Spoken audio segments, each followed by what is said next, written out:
The supersymmetry is very famous some theoretical things. There are some extensions of the Poincare algebras and also resolve some of the one solution of the hierarchy problem. But the supersymmetry should be liked because there are no degenerate mass spectrum between the supersymmetry and the standard model. And there are several supersymmetric breaking models. The first one is the spontaneous supersymmetric breaking, and the other one is explicitly supersymmetric breaking. But the problem is that the spontaneously supersymmetric breaking cannot work in the MSSM because there was some of the reasons that I will explain. And the explicit supersymmetric breaking so with such a subsystem to resolve the hierarchy problems still. Such a subsystem has a very many parameters, so it cannot control through the some experimental setups and the analysis about some of the induced supersymmetry particle. So the common supersymmetric breaking models are connecting between the such a spontaneous supersymmetric breaking, some of the hidden structure, some in the hidden structure. And such as supersymmetric breaking effects are transferred to the such MSSM part. So spontaneous supersymmetric breaking occurs as such a hidden structure and it transits such a breaking effects on the MSSM when it reveals as explicitly supersymmetric breaking with the result.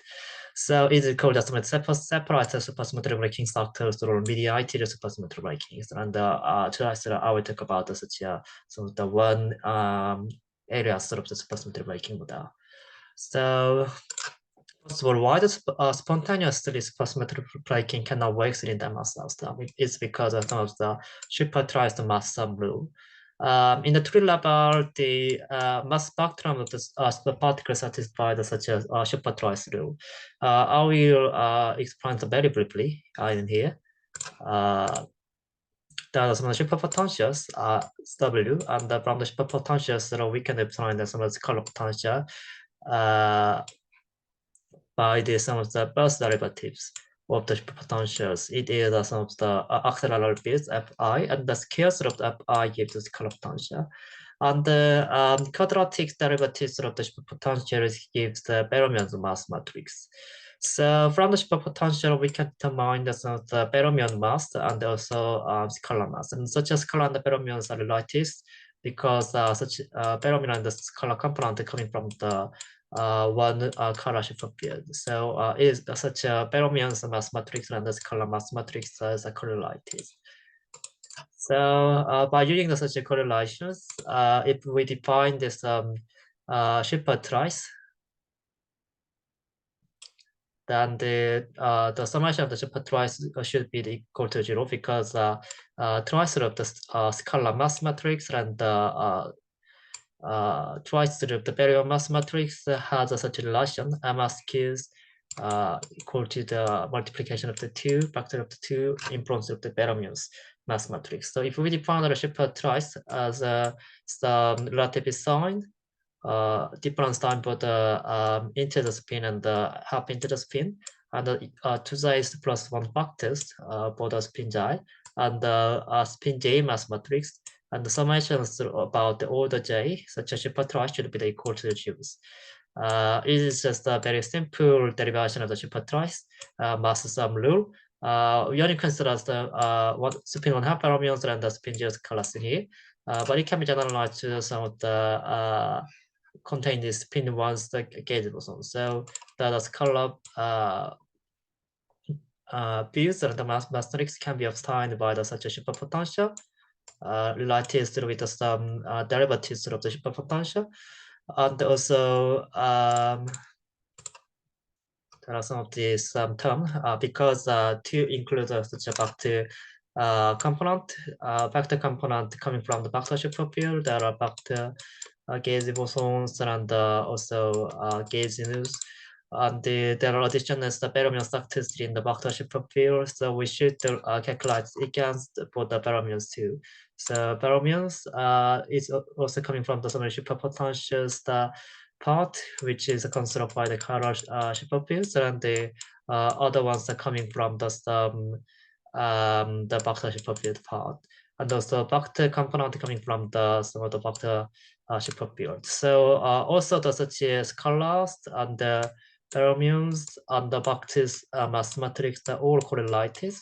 And if we calculate some of the choice with some of the sign and the vectors related with the spin j's and the summation about all the j's, that is the definitions of the Shepard twice, that should be equal to 0. So twice of the scalar mass and the -2 sort of the fermions mass matrix and the +3 times the vectors the mass matrix twice equal to 0. That is called the Shepard twice mass sum rules in the tree level.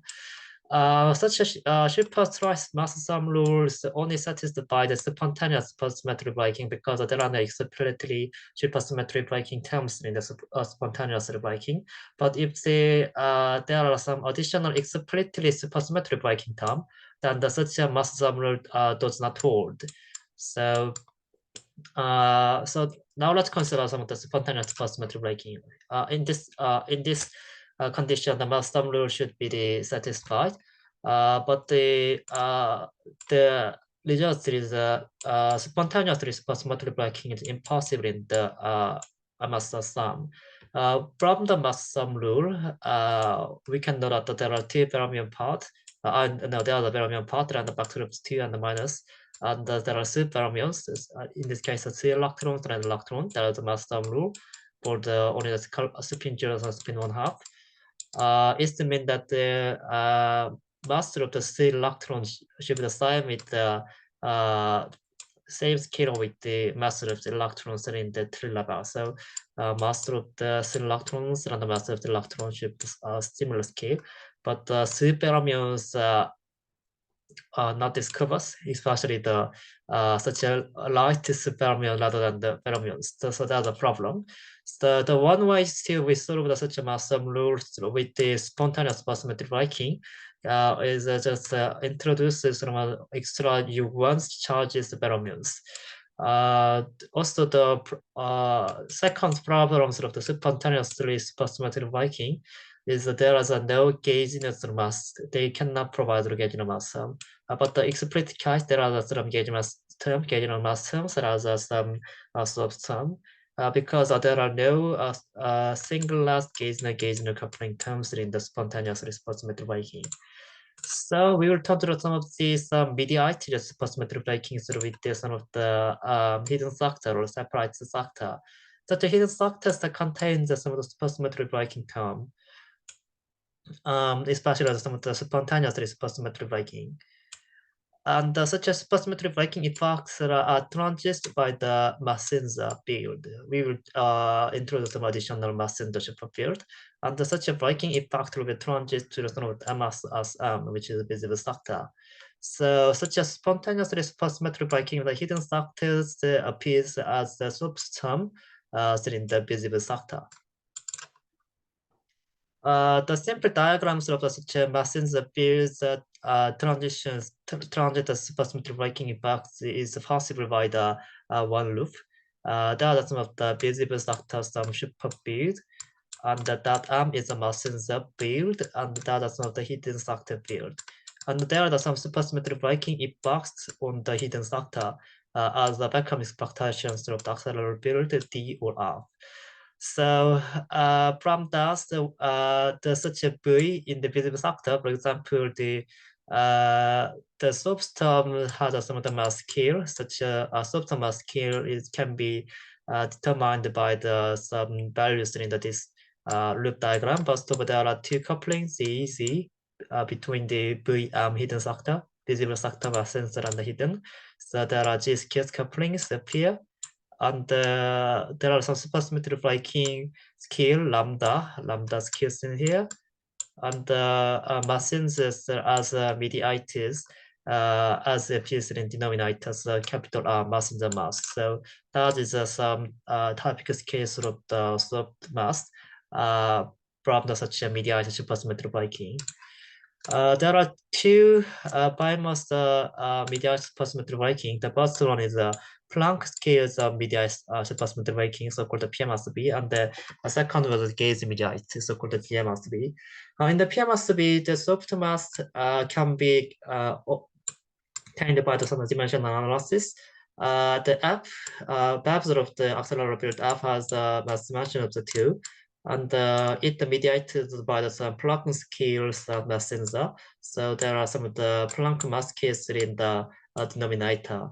And we want to make some soft-mass scale become that 100 GB, need some electroweak scale. For us, is some above scales of the accelerator built up should be the 120 tons GB. But in the GMSB, first of all, there is some loop factor.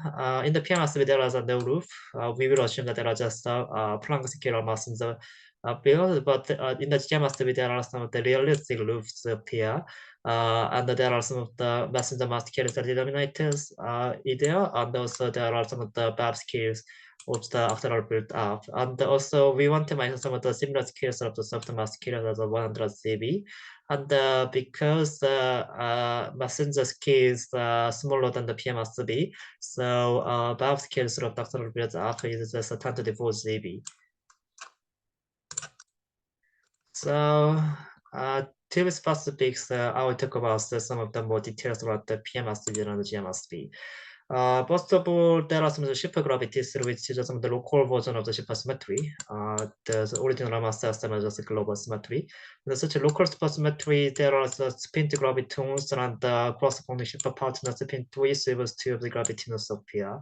And the graviton can be written as such a one backtrain and one spin index for representative of the 3 over 2 spin. And such a gravitational mass also relates with the supersymmetry working by observed the upper over the Planck mass scale. And the such a gravitinous is the can be the RSP and some model. So we will start this some of the gravitinous that are almost the same the Goldstino, which is the Goldstino appears as some supersymmetry breaking. Makes such as some mass-large Goldstino's the pyramids. And some many experiments that have such a graviton and Goldstino's started the same. The Planck scale mediates the supersymmetry ranking, PMSB, or gravity mediated supersymmetry ranking. I'll talk about it. It can be possible by the non-renormalizable higher dimensional applied test. It means that some approximations in the denominators appears rather some of the Planck scale. So there are 3 types of the non-renormalizable Lagrangian symmetry in the supersymmetry. The first one is the additional higher order dimensional operator and superpotential. This is original superpotential in the Almastor sum. And there will be some of the higher orders operators is possible. We will introduce some additional chiral superfield X. And there are X and the 3 superfields and X and the 2 superfields and the bidimensional analysis. There should be the 1 over the NP. The second side of the non-renormalizable Lagrangian term is the Carlax potential. It is constructed by the conjugates of the chiral superfield pi dagger. And there are pi dagger pi terms, and also using the new chiral superfield X. X is the hidden factor. X or X daggers with the pi and pi dagger. Also, there are some of the subtraction factors, one of the some Planck scale. Also, X dagger, pi and pi daggers, and more some higher dimensional term is possible. And the final one is some of the Gazy kinetic function. Also, there are some of the subtraction factor. Also using some of the chiral superfields in the hidden factor. So from the such 3 types of the non-renormalizable Lagrangian term, superpotential, chiral potential, and the Gazy connecting functions, if the accelerator built up of the chiral superfield in the hidden factor has a some of the BAP. So up has a BAP, and the surface terms appear. First of all, think about it, there are some from the gauge kinetic function, gauge no mass terms appear, and also from the super potentials, pi and pi. If the x in the x up has a BAP, then it can provide some of these triple and some triple scalar mass terms, triple scalar interaction term and the scalar mass term. And from the color potential, there's pi like a pi, so it can provide some of the scaled scalar mass terms. Such three types of the subsystems can be realized by such a Planck scales and mediated supersymmetric breaking. The gauge mediated supersymmetric breaking is something different. So we should see use some of the loop. So there are some of the supersymmetric breaking in the hidden sector, and there are a mass system, and there are some messenger field. We will define the messenger fields that are Q, some of the Kirk part, and L, and left-hand part. Such a Q and L is the color represented here, so it contains a fermion and the color component. And we can construct a superpotential using such a messenger field with some additional singular S.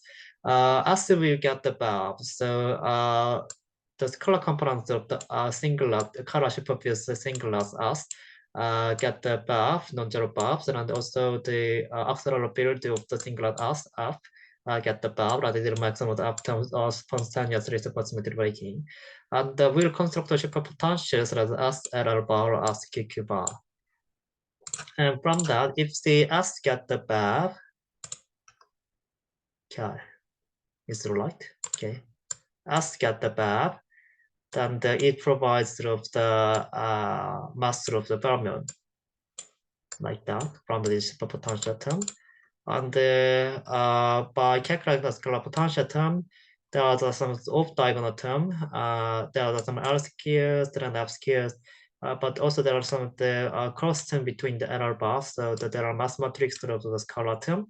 And by the diagonalization, so we can obtain the mass of the scalar term. By using the such as the loop, there are some gauge node, there's a visible sector, and there's a messenger field, messenger fermion, and messenger scalar, and there are some the hidden sector supersymmetric breaking, non-zero bulbs of the up, and the non-zero bulbs of the singular scalar component S. And by that, it can provide sort of the gauge node mass term, there's a subsum, there's a loop factor because there's a one loop, and there's lambda, scales of the sub mass. Lambda is the F over the S, bevel of the F, bevel of the S, because F has a mass dimension of the 2. So if there is F equals to 0, there are no supersymmetric breaking, so gauge node mass terms are equal to 0. So that's a very reasonable. Also, scalar mass subsum can be realized about the 2 loop. There are some of the visible scalar mass, and there are the messenger gauge boson. There are some of the standard model gauge boson, and there are messenger scalar, and there are some hidden sectors supersymmetric breaking with some bubbles up.